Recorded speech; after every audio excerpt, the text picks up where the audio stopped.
क्या हमें कल के डेट में आज से भी बड़ी गिरावट देखने को मिल सकती है? डेफिनेटली आज से बड़ी गिरावट तो मुश्किल है, क्योंकि ऑलमोस्ट 1.5% तक आज हमारा निफ्टी सेंसेक्स जैसे सब सारे इंडेक्स गिरे हैं। तो 1.5% से ज्यादा आज 1.5% गिरा, कल भी 1.5% गिरे, ये तो मुश्किल लगता है, इसकी उम्मीद कम है। लेकिन हाँ, निगेटिव में कल भी मार्केट रह सकती है, कल भी बाजार के अंदर वॉलेटिलिटी निगेटिव में रहे ना रहे, वॉलेटिलिटी तो भयंकर रह सकती है।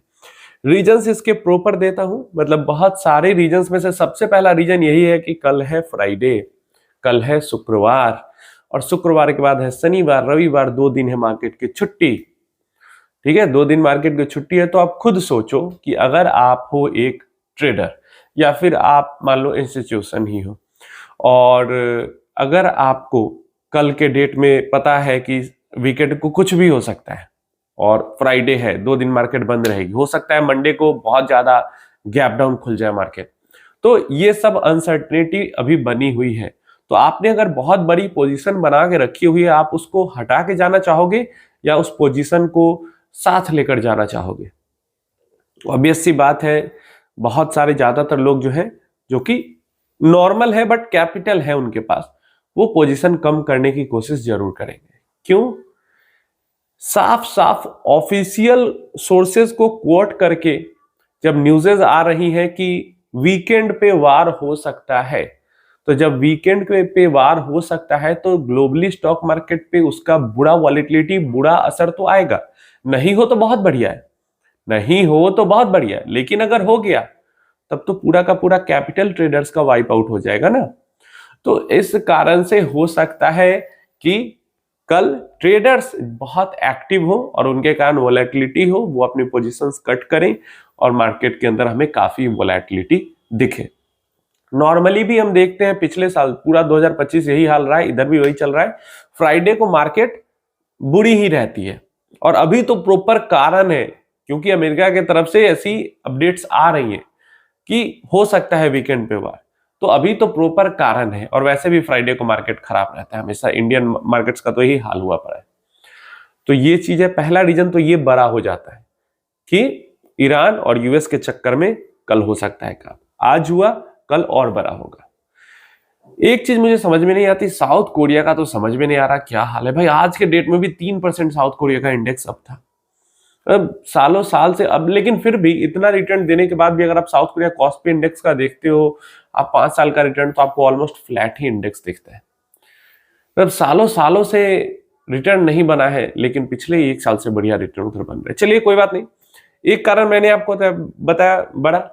दूसरा कारण अमेरिका से हमारे पास आ रहा है। अब अमेरिका के जो फेड के मिनट्स हैं जारी हुए थे, तो वहां पे हमें उन मिनट्स के अंदर ये देखने को मिला था कि जो टीम मेंबरान है वो 2 भागों में बट चुके हैं, और जो हॉकिश व्यू वाले टीम है उनका पलड़ा भारी है।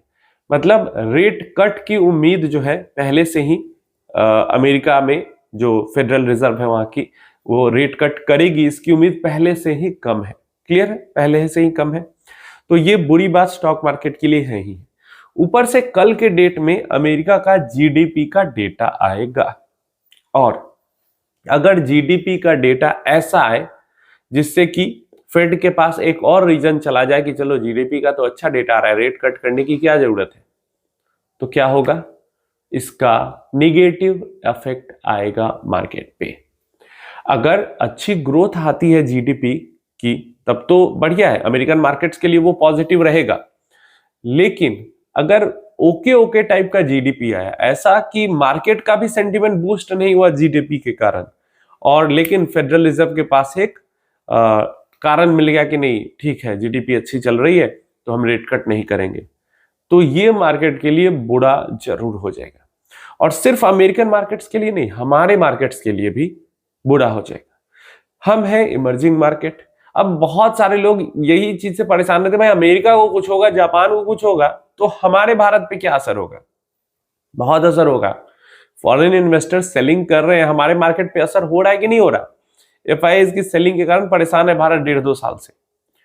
तो ये जो एफआईआईज है वो कहां से आते हैं? जापान से ही तो आते हैं, सिंगापुर से ही तो आते हैं, अमेरिका से ही तो आते हैं, यूके से ही तो आते हैं।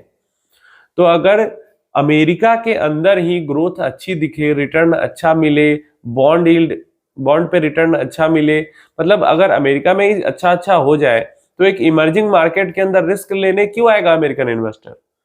अगर जापान के अंदर ही ग्रोथ अच्छी मिल जाए तो भारत के अंदर में क्यों रिस्क लेने आएगा कोई इन्वेस्टर, है ना?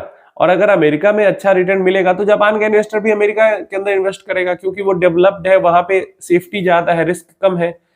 कंपेयर करें अगर चाइना, पाकिस्तान, भारत, बांग्लादेश इनसे, तो अमेरिका में इन्वेस्टमेंट में तो रिस्क कम है ना।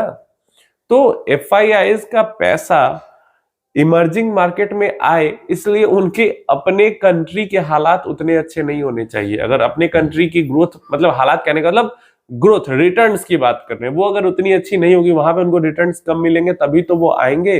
डाइवर्सिफिकेशन अलग चीज है, लेकिन ग्रोथ अपॉर्चुनिटी भी एक चीज होती है। तो इसलिए कल का जीडीपी का नंबर जो है वो बहुत इंपॉर्टेंट होगा, इंडियन मार्केट्स के लिए भी और अमेरिकन मार्केट्स के लिए भी। इंडिया में मार्केट पे क्योंकि जीडीपी का नंबर जैसा आता है उस तरीके का सेंटिमेंट बनता है, उस तरीके का एफआईआई सेलिंग या बाइंग करते हैं, इस कारण मार्केट के अंदर वॉलिटिलिटी बढ़ती है। अमेरिका के अंदर कुछ डेटा निकल के आता है तो अमेरिका के अंदर इन्फ्लेशन का डेटा आता है, अमेरिका के अंदर जॉब लॉस, ये सब का डेटा आता है, सब का असर होता है, सबका डिसीजन, एफआईआईज की डिसीजन मेकिंग में इन डेटा का असर होता है। अमेरिका को छींक आएगी तो क्यों बुखार लगता है भारत को पहले, अभी कम लगता है बुखार, क्योंकि एफआईआईज का डिसीजन पे अमेरिका के डेटा का असर होता है। और एफआईआईज का अब थोड़ा कम हुआ है दबदबा, तो पहले आपको भी पता है, पहले का डेटा उठाओगे तो समझ में आएगा एफआईआईज क्या क्या कर देते थे। तो इसलिए भारत या जापान या यूके के अंदर कुछ चेंजेस होता है तो भारत पे भी असर आता है। ये सिर्फ भारत पे नहीं, आसपास की इकोनॉमी, इमर्जिंग इकोनॉमी, सब पे असर आता है। अभी पिछले एक साल से आपको दिख रहा है कि चलो एशिया में दूसरे बाजार रिटर्न बना रहे हैं, भारत नहीं बना रहा है एक साल से, लेकिन लंबा आप देखो ना, 4-5 साल का देखो, फिर आपको समझ में आएगा। तो दूसरी चीज तो ये हो गई कि जीडीपी का डेटा आएगा, उसका असर होगा। तीसरा, कल के डेट में ही बताया था, मैंने आपको अपडेट दिया था कि यूएस में सुप्रीम कोर्ट जो है वो ट्रम्प टैरिफ के ऊपर अपनी ओपिनियन देंगे। तो वो ओपिनियन क्या देते हैं, इसका तो पूरी दुनिया इस पे नजर रखेगी कि वो ओपिनियन पॉजिटिव देते हैं, निगेटिव देते हैं। अब रूलिंग तो नहीं देंगे, ये तो भाई, मैं तो भाई 111% कंफर्म हूं कि रूलिंग नहीं देने वाले कल के डेट में। आगे चल के कभी दे, क्या करे वो अलग बात है, लेकिन कल क्या बातें होती है, कोर्ट की तरफ से क्या बातें कही जाती है इस टैरिफ को लेके, वो बहुत इंपॉर्टेंट होगा। एंड उसी के ऊपर आगे का डिसीजन जो है वो डिपेंड करेगा। अगर कल का ओपिनियन ठीक ठाक और सब कुछ सही रहता है तो 24-25 तारीख तक फेब में ही हमें हो सकता है डिसीजन देखने को मिल जाए। और अगेन यहां भी वही चीज आती है, अगर टैरिफ के सपोर्ट में कोर्ट कुछ करती है तो मार्केट गिरेंगे, वो बुरी बात होगी मार्केट के लिए। और टैरिफ को अपोज करती है कोर्ट तो वो मार्केट के लिए अच्छी बात होगी, क्योंकि भले ही हमारी ही बात करें तो डील हो चुकी है अमेरिका के साथ, लेकिन सिर्फ डील होने से तो प्रॉब्लम खत्म होती नहीं है। हमें बहुत सारी जो चीजें हैं वो प्रेशराइज होके करना पड़ा है डील करने के लिए, और उसके बाद भी 18% का टैरिफ लगा ही हुआ है। तो अगर टैरिफ हट जाता है ये 18% का, वापस पहले जैसा सब कुछ हो जाता है, तो फिर तो बहुत बढ़िया चीज हो जाएगी, फिर हम भी पहले से जैसा सब कुछ कर सकते हैं। तो ये चीज है। तो ये 3-4 जो मैंने बातें बताई आपको, जीडीपी का, कोर्ट का और यूएस ईरान इशू के कारण हो सकता है कल के मार्केट में हमें अगेन काफी वॉलेटिलिटी देखने को मिले।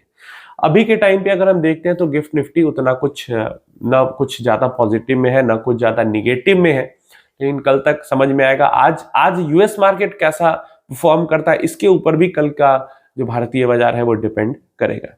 एफआईआईज की बात करते हैं तो काफी भयंकर टाइप की सेलिंग जो है एफआईआईज की और डीआईज दोनों की, लगभग 900 करोड़ के आसपास एफआईआईज ने बेच दिया आज के दिन में ही। डीआईज ने भी 500-600 करोड़, दोनों ने मिलके भर भर के बेचा है आज इंडियन बाजार के अंदर। आप अपनी राय इसके बारे में कमेंट बॉक्स में जरूर देना। तो हालात तो ऐसे हैं कि कल का मार्केट भी काफी ज्यादा वॉलेटाइल होगा, लेकिन काफी बार ऐसा होता है जैसा आप सोचते हो मार्केट बिल्कुल उसका उलट कर देता है। देखते हैं कल क्या होता है। आप अपनी राय जरूर देना इन सारी चीजों के बारे में, जो यूएस ईरान का प्रॉब्लम चल रहा है उसको लेकर आप क्या सोचते हो, ट्रम्प टैरिफ को लेकर क्या सोचते हो, एंड यूएस जीडीपी का क्या आपकी राय है।